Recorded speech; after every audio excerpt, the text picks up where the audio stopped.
leo sinapigwa radi. Hii Christmas sinapigwa radi. Usi leo sinapigwa radi. Hii Christmas sinapigwa radi. Christmas. Siku moja Bethlehemu, malaika tokea Mariamu, akamwambia atapata bola kwa uwezo wa Roho Mtakatifu. Na hiyo bola ni ya kakijana, na kakijana kataitwa Emmanuel, Mungu pamoja na sisi. Dunia isije ikachapwa.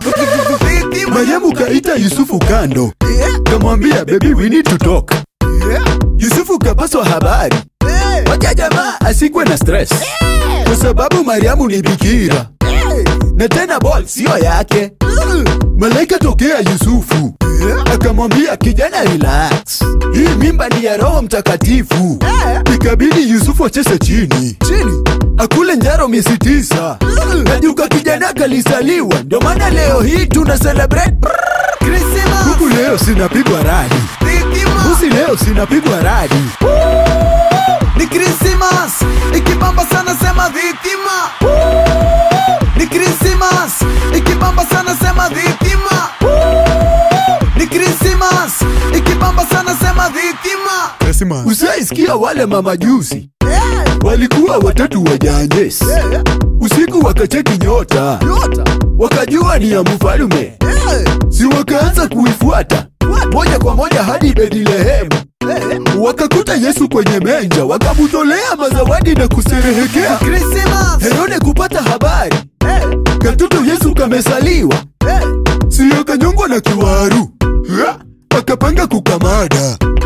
Herode kaita masoja, akawatuma operation. Malaika tokea Yusufu, akamwambia hepa ama Herode akapiga.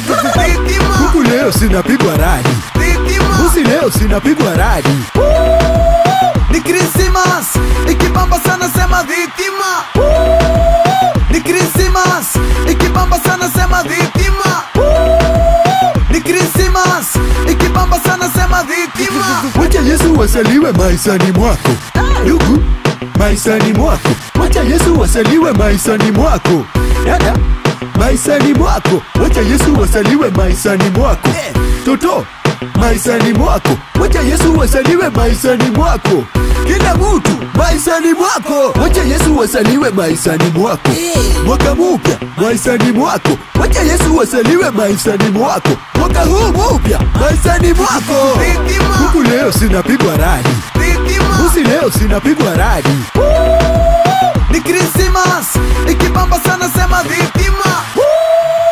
Ni Christmas, ikibamba sana sema dhitima. Ni Christmas, ikibamba sana sema dhitima.